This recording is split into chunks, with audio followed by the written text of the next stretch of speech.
چلیے پھر آگے پڑھتے ہیں. واللاتی یاتین الفاحشہ، جو عورتیں لے کر آئیں بے حیائی تم میں سے، من نسائکم تمہاری عورتوں میں سے، فاستشہدوا گواہ بناؤ، علیہن ان پر، اربعۃ منکم 4 گواہ تمہیں میں سے، فإن شہدوا پھر اگر وہ گواہی دے، فامسکوہن تو روک لو انہیں، فی البیوت گھروں میں، حتیٰ یہاں تک کہ یتوفاہن وہ وفات پا جائیں، الموت موت کے ساتھ، اور یا پھر یجعل اللہ نکال دے لہن ان کے لیے سبیلاً راستہ.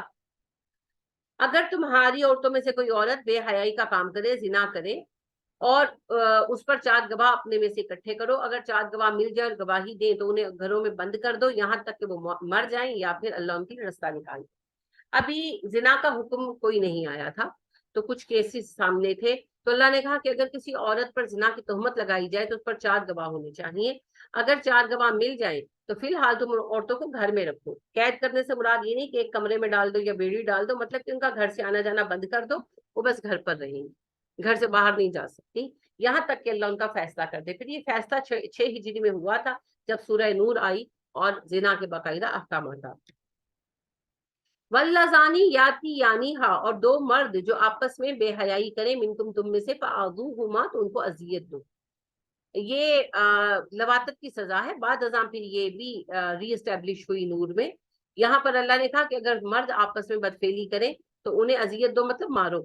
تو شروع میں یہ ہوتا تھا کہ یعنی کہ کہا گیا، لیٹ سپوز کہ قاضی نے کہا کہ اس کو 10 تھپڑ مارو یا اس کو 10 ڈنڈے مارو، تو اس طرح جو سزا قاضی مقرر کر دے. بعد ازاں پھر اسے ری ایڈریس کیا گیا. فَإِن تابا، پھر اگر وہ توبہ کر لیں، وَأَصْلَحَا، دونوں اپنی اصلاح کر لیں، فَأَعْرِضُوا عَنْهُمَا، تو انہیں ان کے حال پر چھوڑ دو. یعنی کہ وہ اس فعل سے باز آ جائیں تو کوئی مسئلہ نہیں ہے، ان کو نارملی آزاد چھوڑ. ان اللہ کان توابا رحیما، اللہ توبہ قبول کرتا ہے اور مہربان.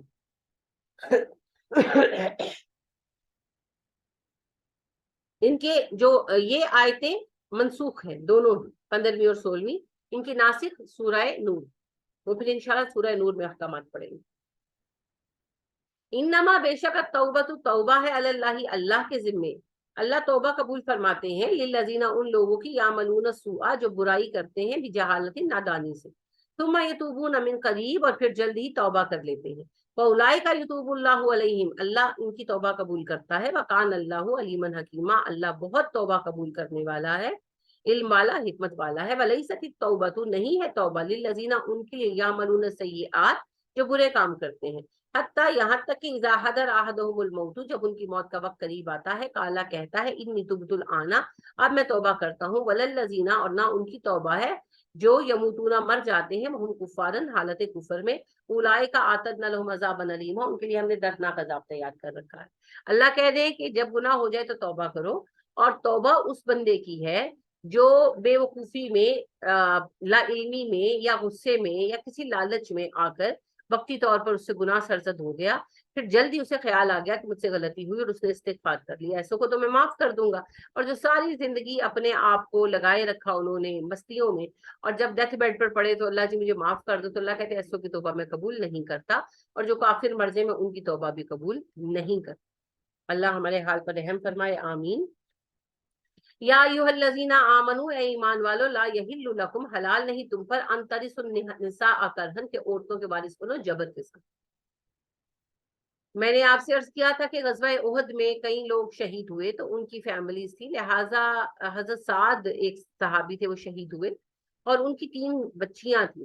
تو ان کے چچا چاہتے تھے کہ کسی بھی طرح ان بچیوں کی شادی جو ہے وہ ان کے بیٹوں وغیرہ کے ساتھ ہو جائے، کیونکہ جائیداد کے وہ چاہتے تھے جائیداد ان کو دے. تو اس وجہ سے وہ مجبور کر رہے تھے، اور وہ بچیاں اور ان کی والدہ راضی نہیں تھی. تو انہوں نے آ کر پھر نبی کریم صلی اللہ علیہ وسلم سے مدد مانگی. تو اللہ نے پھر یہ کہا کہ تمہیں یہ حق نہیں ہے کہ تم یتیم عورتوں کے وارث ہی بن کر بیٹھتے. ٹھیک ہے، اگر وہ نکاح کرنا چاہیں تو ٹھیک ہے، نہ کرنا چاہیں تو جبر نہیں کر سکتے. ولا تعدلوہن، نہ تم روکنا انہیں، لتذہبوا، کہ تم لے جاؤ، ببعض، بعض حصہ، ماں جو آتیتموہن، تم نے ان کو دیا، الا، مگر یہ، ان کے یاتین بفاحشۃ مبینہ، کہ وہ کریں بے حیائی کا کام. اب یہ بیویوں کے بارے میں آ گیا. اللہ فرماتے ہیں تم عورتوں کو اس لیے مت روکو کہ تم ان سے وہ مال چھین لو جو تم نے انہیں دیا ہے، سوائے اس کے کہ وہ بے حیائی کا کام کرے. ان کے شوہر جو ہے وہ اپنی بیوی کو چھوڑ دینا چاہتا ہے کسی بھی ریزن سے، نہیں ان کی بند ہے، مگر وہ طلاق نہیں دے رہا کہ اگر میں طلاق دے دی تو جو میں نے اس کو پیسہ سونا دیا ہے وہ میرا ضائع ہو جائے گا. تو اللہ کہتے ہیں اس لیے مت روکو، تم ان سے مال نہیں لے سکتے، جو کچھ تم نے دے دیا تم نہیں لے سکتے، صرف ایک صورت میں لے سکتے ہو، جب وہ زنا کرے.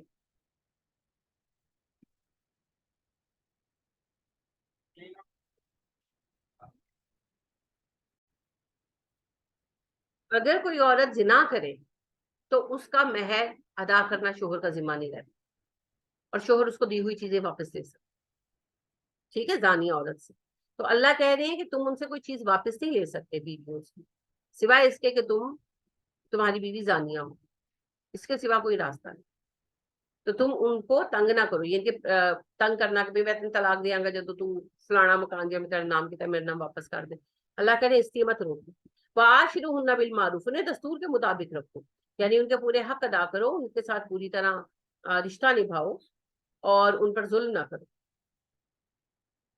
فائن کریں تم ہننا، اگر تم کسی کو ناپسند کرتے ہو، فاسا ہو سکتا ہے ان تکرہوا شیئا، کہ تم کوئی چیز ناپسند کرو، وَيَجْعَلَ اللَّهُ فِيهِ خَيْرًا كَثِيرًا، اور اللہ نے اس میں خیر کثیر رکھ دی ہو.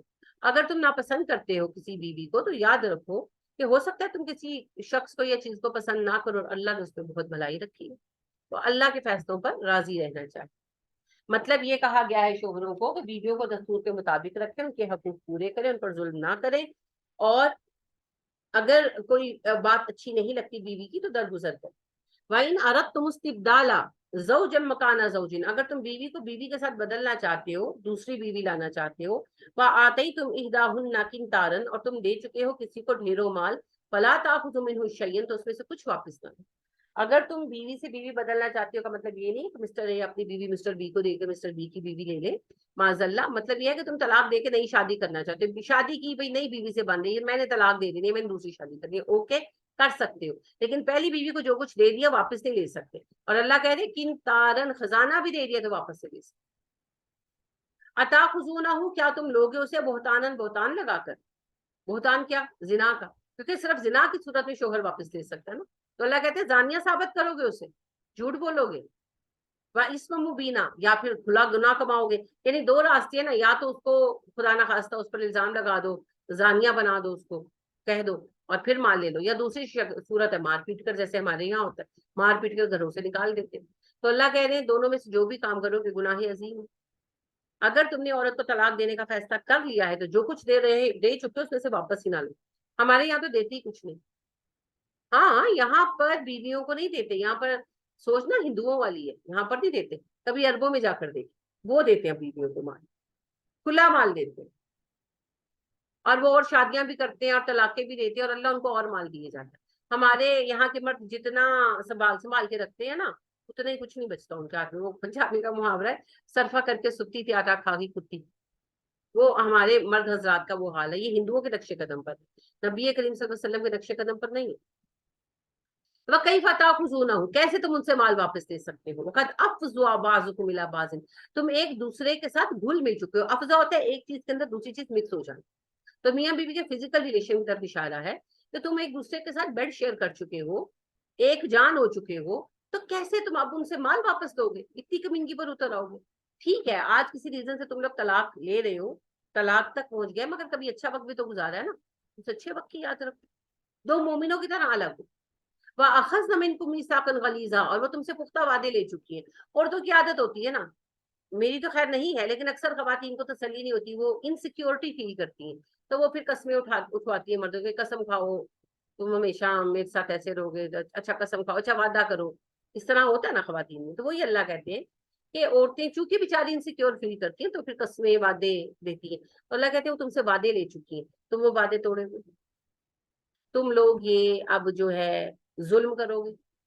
مطلب تو طلاق اتنا عمدہ طریقہ ہے اسلام کے اندر کہ اگر ایک شخص اپنی بیوی کو طلاق دے، جتنا مال دے چکا، ابھی آپ کے رب نے کہا کن تارا، خزانہ بھی دے چکے ہو، واپس مت لو، اس کو دے دو، اچھے طریقے کے ساتھ اس کو بھیج دو، کوئی بات نہیں، اللہ تمہیں اور مال. ٹھیک ہے، یہ حسین طریقہ ہے جی اسلام کا. ہمارے یہاں تو ہر چیز کی طرح ہم نے اس کو بھی بگاڑ دیا ہے.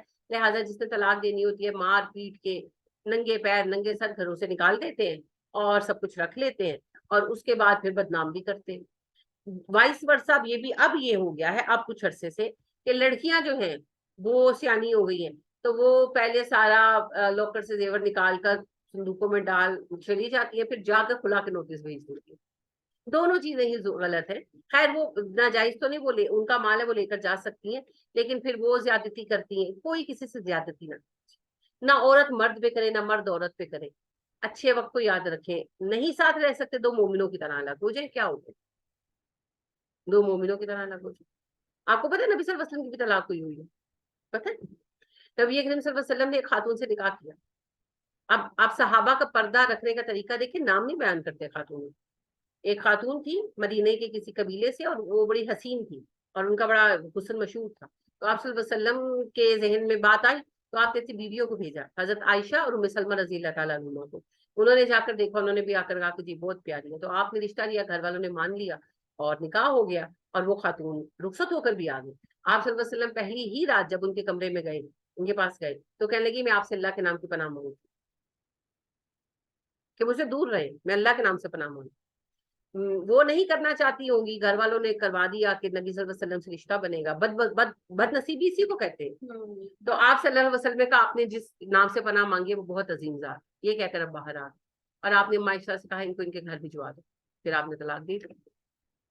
ساری زندگی کبھی پلٹ کر آپ نے نہیں کہا، یا آپ کی کسی گھر کے بندے نے نہیں کہا کہ ایڈی بدبخت عورت، جن کے دیکھیں میرے نزدیک تو وہ بدبخت ترین عورت تھی کہ نبی صلی اللہ علیہ وسلم کی بیوی ہونے سے بڑا کیا اعزاز اس امت میں کسی کے لیے ہو سکتا. حضرت سودا رضی اللہ تعالیٰ عنہ تھی نا، آپ نے ان سے نکاح جب کیا تھا وہ 72 سال کی تھی، 72 ایئرس. تو جب آپ کی 3-4 شادیاں ہو گئی تو بڑی طویل عمر پائی حضرت سودا نے. تو انہوں نے پھر آپ سے کہا کہ میں بہت بوڑھی ہو گئی ہوں، تو آپ مجھے چھوڑیے گا نا، میں اپنا دن عائشہ کے لیے گفٹ کرتی ہوں، آپ میری باری عائشہ کے پاس گزارا کریں، میں آپ کی بیوی کی حیثیت سے مرنا چاہتی ہوں. دیکھیں یہ بھی سوچتی ہوں. تو میرے نزدیک تو وہ بدبخت ترین خاتون تھی میرے نزدیک. لیکن کبھی کسی نے، میں نے کہا نا نام بھی نہیں روایت میں بیان کیا. بالکل صحیح معاملہ ہے، بخاری مسلم میں آپ کو یہ بات ملے گی. لیکن کسی نے ان خاتون کا نام تو کیا قبیلہ بھی نہیں بتایا. بس اتنا کہا مدینہ کے ایک قبیلے، مدینہ کے ایک قبیلے. کیوں نہیں بتایا؟ بدنام کرنے کی ضرورت ہی نہیں، کوئی بات نہیں. نبی اکرم صلی اللہ علیہ وسلم نے بھی نہیں ان کے گھر والوں کو بلا کر کہا کہ دیکھو تمہاری بیٹی ایسی ویسی. بھائی نہیں اس کا ہوا دل. جہاں تک میں سمجھ پائی ہوں پہلے انہوں نے گھر والوں کو کہا ہوگا، گھر والوں نے سمجھایا سمجھو کے کر دیا ہوگا، وہ نہیں تھی آمادہ تو انہوں نے آپ سے کہہ دی. آپ صلی اللہ علیہ وسلم نے دوسری بات کی. یہ ہوتا ہے جی وقار. ہم تو پھر اگر طلاق ہو جائے تو لڑکی والے لڑکے میں ایپ ڈالتے ہیں، لڑکے والے لڑکیوں میں ایپ ڈالتے ہیں. ضرورت ہی نہیں ہے. بھائی نہیں نبھ سکی کیا ہوا؟ دو اچھے لوگ بھی آپس میں نہ رہ سکے، ایسا ہو سکتا کہ نہیں ہو سکتا؟ ہو سکتا ہے. آپ دیکھیں نبی اکرم صلی اللہ علیہ وسلم نے گود لے لیا تھا، اڈاپٹ کر لیا تھا حضرت زید بن حارثہ رضی اللہ تعالیٰ عنہ کو، اور بچپن سے آپ کے زیر تربیت رہے تھے. اور حضرت زینب بنت جہش رضی اللہ تعالیٰ عنہ نبی صلی اللہ علیہ وسلم کی پھپھو کی بیٹی تھی. ان دونوں کی شادی کروائی تھی، دونوں کی نہیں بنی، طلاق ہو گئی. زینب بنت جہش سے نبی صلی اللہ علیہ وسلم کی شادی ہوئی. اب کیا زینب بنت جہش میں خرابی تھی؟ نہیں، وہ تو ہماری ماں ہے، مومنوں کی ماں ہے قیامت تک. اور دوسری طرف حضرت زید بن حارث، نبی صلی اللہ علیہ وسلم نے ان کو بیٹا مانا اور ہمیشہ پیار کیا، اور بہت پیار کرتے تھے، بہت پیار کرتے تھے. ان سے بھی ان کے بیٹے اسامہ سے. تو جب نبی اکرم صلی اللہ علیہ وسلم کے بعد حضرت عمر کے زمانہ خلافت آئے تو انہوں نے الاؤنس مقرر کیے نا، تو اسامہ جو زید بن حارث کے بیٹے تھے ان کا زیادہ الاؤنس رکھا اپنے بیٹے عبداللہ بن عمر کی نسبت. تو انہوں نے کمپلین کی کہ ابا وہ مجھ سے چھوٹا ہے، جب میں دین کی راہ میں کام کر رہا تھا وہ تو بھی چلتا تھا پیر پیر، تو آپ نے اس کا الاؤنس زیادہ رکھا. تو انہوں نے کہا بیٹے جتنا پیار اس کے باپ سے نبی صلی اللہ علیہ وسلم کرتے تھے تمہارے باپ سے نہیں کرتے تھے، اور جتنا پیار اسامہ سے کرتے تھے تم سے نہیں کرتے تھے. سب کو پتا تھا آپ صلی اللہ علیہ وسلم حضرت زید رضی اللہ تعالیٰ عنہ سے اور اسامہ سے بہت پیار کرتے، یعنی کہ گویا آپ سگے بیٹے کی طرح چاہتے اور سگے پوتے کی طرح چاہتے، بہت محبت کرتے. تو آپ دیکھیں دونوں میں کون برا؟ کوئی بھی نہیں. نہ زید رضی اللہ تعالیٰ عنہ برے تھے اور نہ ہی زینب رضی اللہ تعالیٰ عنہ بری تھی. وہ ام المومنین ہے اور نبی صلی اللہ علیہ وسلم کے بیٹے ہیں گویا.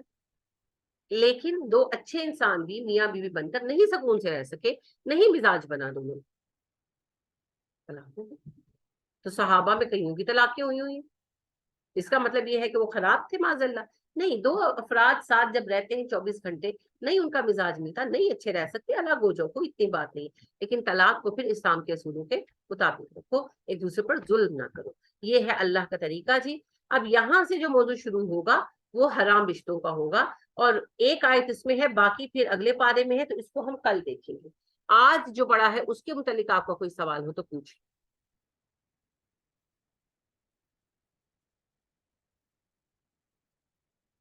چلیے کوئی سوال نہیں ہے تو آج یہی بات ختم کرتے ہیں, کل انشاءاللہ آگے بڑھیں گے.